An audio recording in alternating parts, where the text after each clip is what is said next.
ವಿದ್ಯಾರ್ಥಿ ಜೀವನದ ಮುಖ್ಯ ಘಟ್ಟ ಅಂತ ಹೇಳಿದರೆ ಅದು ಸೆಕೆಂಡ್ ಪಿ ಯು ಪರೀಕ್ಷೆಯ ರಿಸಲ್ಟ್ಗಾಗಿ ಲಕ್ಷಾಂತರ ವಿದ್ಯಾರ್ಥಿಗಳು ಕಾಯ್ತಾ ಇದ್ರು. ಆ ಒಂದು ರಿಸಲ್ಟ್ ಇವತ್ತು ಹೊರಬಿದ್ದಿದೆ. ಈ ಒಂದು ಪರೀಕ್ಷೆಯಲ್ಲಿ ಟಾಪರ್ಸ್ ಆಗಲಿಕ್ಕೆ ಪ್ರತಿಯೊಂದು ವಿದ್ಯಾರ್ಥಿಯೂ ಕೂಡ ಹಗಲು ರಾತ್ರಿ ಅನ್ನದೇ ಓದ್ತಾ ಇರ್ತಾರೆ. ಅದೇ ರೀತಿ ಈ ಒಂದು ಪರೀಕ್ಷೆಯಲ್ಲಿ ಟಾಪ್ 3ಯಲ್ಲಿ ಬಂದಿರುವಂತಹ ಒಬ್ಬ ವಿದ್ಯಾರ್ಥಿನಿ ನನ್ನ ಜೊತೆ ಇದ್ದಾರೆ. ಅವ್ರನ್ನ ಮಾತಾಡಿಸ್ತಾ ಹೋಗ್ತೀನಿ. ಮೊದಲನೇದಾಗಿ ಜಯಶ್ರೀ, ಕಂಗ್ರ್ಯಾಚುಲೇಷನ್ಸ್. ಎಕ್ಸ್ಪೆಕ್ಟ್ ಮಾಡಿದ್ರ ಟಾಪ್ 3ಯಲ್ಲಿ ನೀವು ಬರ್ತೀರಾ ಅಂತ? ಇಲ್ಲ, ಎಕ್ಸ್ಪೆಕ್ಟೇಷನ್ ಏನಿರಲಿಲ್ಲ ಟಾಪ್ 3ನಲ್ಲಿ ಬರ್ತೀನಿ ಅಂತ. ಒಳ್ಳೆ ಪರ್ಸೆಂಟೇಜ್ ಬರ್ತೇನೆ ಅಂತ ಎಕ್ಸ್ಪೆಕ್ಟೇಷನ್ ಇತ್ತು, ಆದರೆ ಟಾಪ್ 3 ಎಕ್ಸ್ಪೆಕ್ಟ್ ಮಾಡಿರಲಿಲ್ಲ. ಓಕೆ, ಅಂದರೆ ಪ್ರತಿಯೊಬ್ಬರು ಕೂಡ ಓದ್ತಾ ಇರ್ತಾರೆ. ಸೊ ನಿಮ್ಮ ರುಟೀನ್ ಹೇಗಿತ್ತು? ಪ್ರಿಪ್ರೇಷನ್ ಎಕ್ಸಾಮಿಗೆ ಹೇಗಿತ್ತು?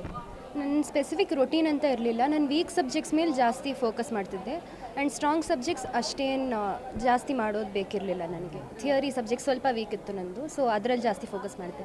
ಓಕೆ, ಎಕ್ಸಾಮ್ ಬರೆದಿದ್ದು ಆದಮೇಲೆ ಅವತ್ತಿನ ದಿನ ಅನಿಸಿತಾ ಟಾಪ್ 3ಯಲ್ಲಿ ಬರ್ತೀನಿ ನಾನು, ಒಳ್ಳೆ ಸ್ಕೋರ್ ಬರುತ್ತೆ ನನಗೆ ಅಂತ? ಪೇಪರ್ ಈಸಿ ಇತ್ತು, ಓವರಾಲ್ ಪೇಪರ್ಸ್ ಈಸಿಯಾಗಿ ಹೋಯಿತು ಅಂತ ಅನಿಸ್ತು, ಆದರೆ ಟಾಪ್ 3 ಖಂಡಿತ ಎಕ್ಸ್ಪೆಕ್ಟ್ ಮಾಡಿರಲಿಲ್ಲ. ಓಕೆ, ಇವತ್ತು ರಿಸಲ್ಟ್ ನೋಡಿದಾಗ ಫಸ್ಟ್ ರಿಯಾಕ್ಷನ್ ಹೇಗಿತ್ತು? ತುಂಬ ಖುಷಿ ಆಯಿತು. ಹೌದು. ಓಕೆ ಸರ್, ನಿಮ್ಮ ಮಗಳು ಟಾಪ್ 3ಯಲ್ಲಿ ಬಂದಿದ್ದಾರೆ. ನಿಮ್ಗೆ ಎಷ್ಟು ಖುಷಿ ಆಗ್ತಿದೆ, ಎಷ್ಟು ಹೆಮ್ಮೆ ಅನ್ನಿಸ್ತಾ ಇದೆ?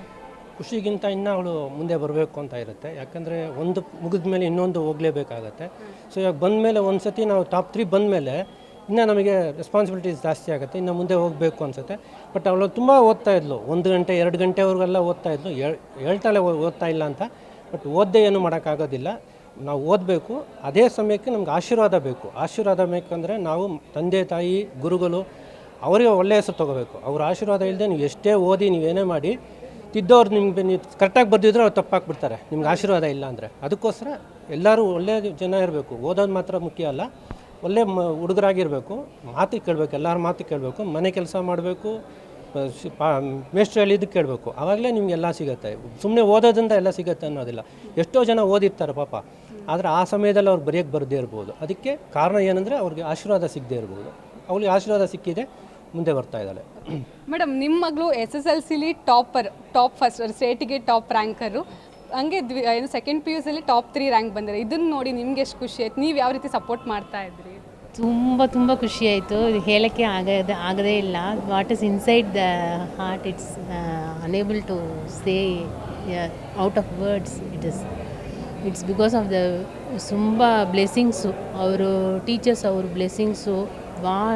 ಅವ್ರು ಏನು ಹೇಳ್ಕೊಡ್ತಾರೋ ಅವ್ರು ಸ್ಟ್ರಿಕ್ಟಾಗಿ ಅದೇ ಫಾಲೋ ಮಾಡ್ತಾಳೆ. ಕೋಚಿಂಗ್ ಎಲ್ಲೂ ಹೋಗಿಲ್ಲ, ಏನು ಮಾಡಿಲ್ಲ. ಅವಳು ಏನು ಹೇಳ್ಕೊಡ್ತಾರೋ ಟೀಚರ್ಸು ಅದೇ ಅವಳು. ಬೇರೆ ಕಡೆ ಕೋಚಿಂಗ್ಲ ಎಲ್ಲೂ ಹೋಗಿಲ್ಲ. But up to 2 o'clock 3 o'clock ಯಾವತ್ತು ಮಲ್ಗ್ತಾಲೋ ಯಾವತ್ತು ಇರ್ತಾಲೋ ಗೊತ್ತೇ ಇಲ್ಲ ನಮಗೆ. ಅಷ್ಟು ಓದಿದ್ಲು. For the effort she has put, ಅವಳು ದೇವ್ರು ಕೊಟ್ಟಿದ್ದಾರೆ ಅವರು. ಅದೇ ತುಂಬ ಅದೇ ಮ್ಯಾಮ್ ಹೇಳಿದರು, ಅವರು ಎಕ್ಸ್ಪೆಕ್ಟ್ ಮಾಡಿಲ್ಲ ಅಂದರೆ ನಾನು ಎಕ್ಸ್ಪೆಕ್ಟ್ ಮಾಡ್ತಾಯಿದ್ದೀನಿ.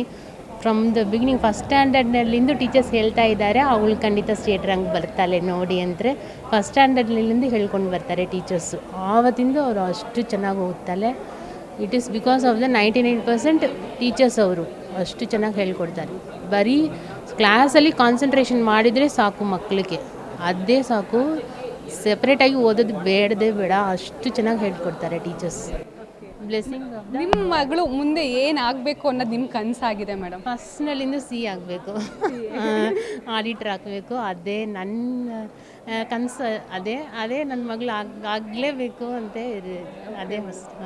ಇದಿಷ್ಟು ಏನು ಜಯಶ್ರೀ ಅವರ ಪೇರೆಂಟ್ಸ್ ಆಗಿ ಜಯಶ್ರೀ ಅವರು ಹೇಳ್ತಾ ಇರೋದು, ತುಂಬ ಕಷ್ಟಪಟ್ಟು ಓದಿ, ಹಾಗೆ ಏನು ಗುರುಗಳಾಗಿರ್ಬೋದು ಅವರ ಪೇರೆಂಟ್ಸ್ಗಳ ಆಶೀರ್ವಾದದಿಂದ ಅವಳು ಇವತ್ತು ಈ ಒಂದು ರ್ಯಾಂಕ್ನ ಪಡ್ಕೊಂಡಿದ್ದಾರೆ ಅಂತ ಅವರು ತಮ್ಮ ಸಂತಸವನ್ನು ಹಂಚ್ಕೊಳ್ತಾ ಇದ್ದಾರೆ. ಕ್ಯಾಮ್ರಾ ಪರ್ಸನ್ ರಕ್ಷಿತ್ ಜೊತೆ ಸುಷ್ಮಿತಾ ಪೂಜಾರಿ, ಪವರ್ ಟಿವಿ ಬೆಂಗಳೂರು.